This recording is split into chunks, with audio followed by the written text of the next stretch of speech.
जय भीम, नमो बुद्धाय। मैं हूं अशोक दास। आप देख रहे हैं दलित दस्तक।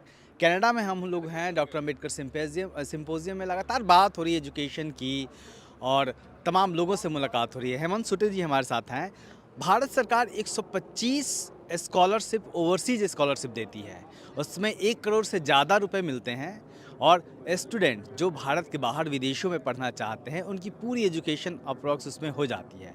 तो एक उसके लिए उस ओवरसीज जो स्कॉलरशिप है वो कैसे मिले, इसको लेकर हेमंत सुते जी लगातार काम कर रहे हैं और तमाम लोगों को उसके बारे में जानकारी नहीं है हेमंत सुते जी। और एक कहावत कही गई है, इन्फॉर्मेशन इज़ वेपन। तो क्या है वो योजना जिसका लाभ हमारे यूथ ले सकते हैं? जय भीम अशोक जी। जी। थैंक यू फॉर द रिक छोटे दस्तक। आपने जो सवाल पूछा है ये इस पे मैं गत 7-8 साल से काम कर रहा हूँ। बिल्कुल। और जैसे आपने सही कहा है, गए लास्ट ईयर 22 तक इस स्कॉलरशिप की संख्या थी 100 थी और इस साल गवर्नमेंट ने उस स्कॉलरशिप की संख्या बढ़ा के 125 कर दी है। और आपको विश्वास नहीं होगा, जो स्कॉलरशिप है ये ओवरसीज स्कॉलरशिप है और ये मिलना इतना आसान है, मैं आपको बोल नहीं सकता हूँ।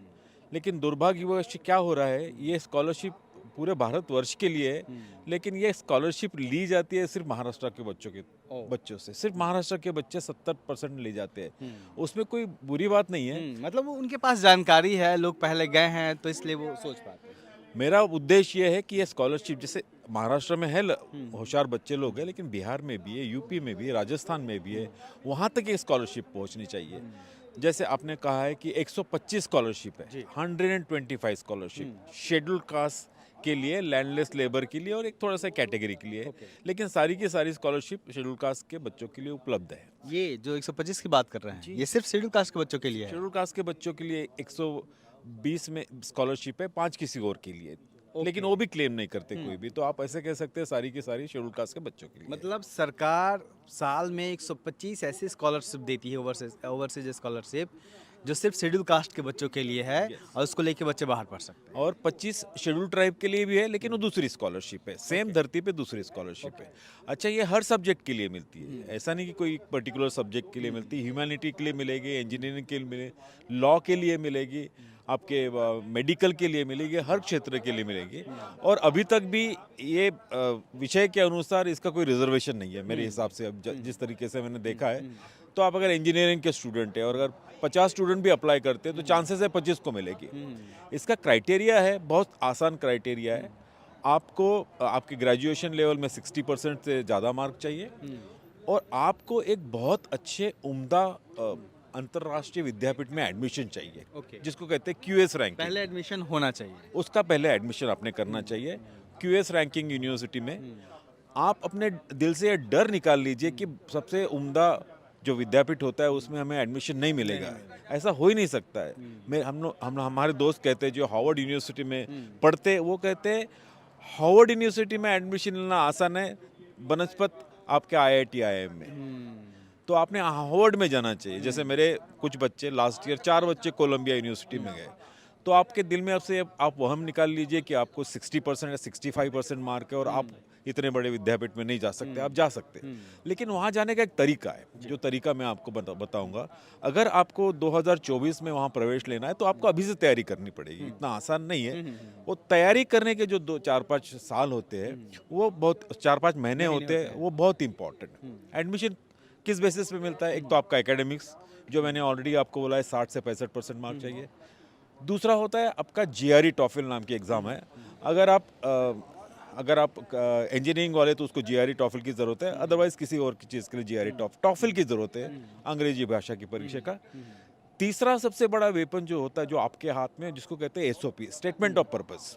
आपने अपने व्यक्तिगत खुद के बारे में खुद का रिफ्लेक्शन बताना होता है, उस पर आपको एडमिशन मिलना बहुत इंपॉर्टेंट होता है। और चौथी चीज़ है आपका एलओआर, लेटर ऑफ रिकमेंडेशन। आपके जो गुरुजन है, जिसने आपको पढ़ाया है, वो गुरुजनों ने आपके बारे में कुछ अच्छी अच्छी चीज़ें लिखनी होती है। ये 5 चीज़ें अगर आपके अंडर योर बेल्ट, उसके लिए 3 से 4 महीना लगता है, उसके लिए हम तैयारी करें और उसके लिए जा सकते हैं। दूसरा इसमें जैसे मैंने कहा कॉलेज के रैंकिंग का क्राइटेरिया है, वैसे इनकम का भी क्राइटेरिया है। आपकी फैमिली का 8 लाख से कम इनकम होना चाहिए। ये 2 ही क्राइटेरिया है और कोई क्राइटेरिया नहीं। और आपने वहाँ अप्लाई करना है, सही समय पे अप्लाई करना है। कब होता है अप्लाई? नॉर्मली इसका विज्ञापन आता है, सब न्यूज़पेपर में आता है या उनके वेबसाइट पे भी होता है। किसकी वेबसाइट पे? NOS national overseas scholarship, NOS.in ऐसा उसका ये है, NOS लिखा है। तो उसका विज्ञापन आता है 15 फरवरी को हर साल, और उसका वो ख़त्म होता है 31 मार्च का, यानी अपने 15 फरवरी को एडमिशन 15 फरवरी को अप्लाई करना है और 31 मार्च को आपने कंप्लीट करना है उसका। तो जैसे आपने ये डेट देखी हो 15 फरवरी, तो इसके लिए आपको एडमिशन बहुत जल्दी लेना पड़ता है आपको। उसके पहले जैसे 24 में जाना है आपको, 24 अगर आपको अक्टूबर में जाना है या सितंबर में जाना है, तो आपको मार्च 23 से शुरुआत करनी पड़ती है। अभी भी ज़्यादा देर नहीं हुआ, अगर आप मुझे सुन रहे हो और अगर ये महीना अगर मार्च अप्रैल है, अभी भी अगर आप सुन रहे हो, तो अगर आपने मई से शुरुआत की तो आपको डेफिनेटली स्कॉलरशिप मिल सकती है।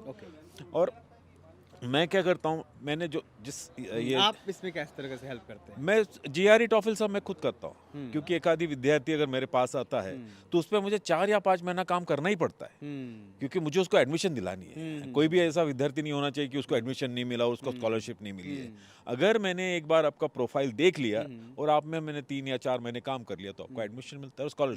स्कॉलरशिप में कोई सीलिंग नहीं है। गवर्नमेंट कहती है अगर आपको ऑस्ट्रेलिया जाना है तो मैं 70 लाख रुपए दूंगा, इंग्लैंड जाना है तो 40 लाख रुपए दूंगा, जहाँ जैसा खर्च है।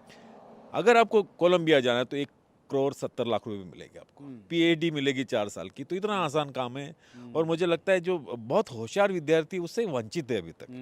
जो भी प्रोफाइल मैं देखता हूँ, तो मुझे अभी भी लगता है कि ये जिसे चाहिए वहाँ तक स्कॉलरशिप नहीं पहुँच रही है। बच्चे लोग जा रहे हैं, वो अभी जो जा रहे हैं वो डिजर्विंग है, लेकिन मुझे लगता है लेकिन देश के हर हिस्सों से जाना चाहिए, और कम से कम जानकारी ये पहुंचनी चाहिए। जानकारी के अभाव में अगर बच्चे नहीं जा रहे हैं तो ये सोचने वाली बात है। अशोक जी, लेकिन आपका माध्यम बहुत प्रभावी माध्यम है। आप पहुंचाइए बच्चों तक और उनको मेरे तक पहुंचाइए, बाकी आप भूल जाइए। मैं आपको उसी वक्त बुलाऊंगा। आप तक पहुंचने का जरिया क्या है? आप मेरा नंबर उनको दे दीजिए। मेरा नंबर है 9892329101। मुझसे बात कीजिए। रेफरेंस अशोक जी का दीजिए, दलक दस्तक का रेफरेंस। आप उनको नागपुर में बुलाते हैं? नहीं, सब ऑनलाइन। किसी को अपने घर से जाने कितना की चार्ज करते हैं आपको? ये तो परिस्थिति पे निर्भर करता है। चार्ज का तो देखिए, मैं कहता हूँ ये तो नहीं, बच्चों के मन में सवाल आता है। नहीं, ये तो समाज का काम सारे है। सवालों के जवाब ढूंढ रहे हैं। आपकी बात सही है। जी, चार्ज बात का विषय है। ओके। चार्ज सबसे बात पहली बात है कि उद्देश्य आपका जो है बच्चों को पहुंचना। अगर बच्चा होशियार है तो उसको उसके बीच में और उसके होशियारी के और बाहर जाने में पैसा तो नहीं आना चाहिए। ऐसा मुझे ऑनलाइन लगता है तो कोई इशू भी नहीं है। यस, ऑनलाइन तो उसके उसका रहने का एकोमोडेशन का भी दिक्कत नहीं। कोई तकलीफ नहीं, आप जा सकते जा हैं, सकते कोई हैं। प्रॉब्लम नहीं। तो देखिए, ये इन्फॉर्मेशन, ये जो जानकारी है वही आपको हर मंजिल तक पहुंचाता है। जब हमें रास्ता पता होता है तो हम मंजिल तक ज़रूर पहुंच जाते हैं, क्योंकि दुनिया की सभी मंजिलें रास्ते से ही तय होती है। तो ओवरसीज स्कॉलरशिप के बारे में हेमंत सुते जी ने बताया, अपना नंबर दे दिया, आप संपर्क करिए, वेबसाइट को खंगालिए, आप खुद कितने एलिजिबल हैं वो देखिए और सोचिए कि जाना है।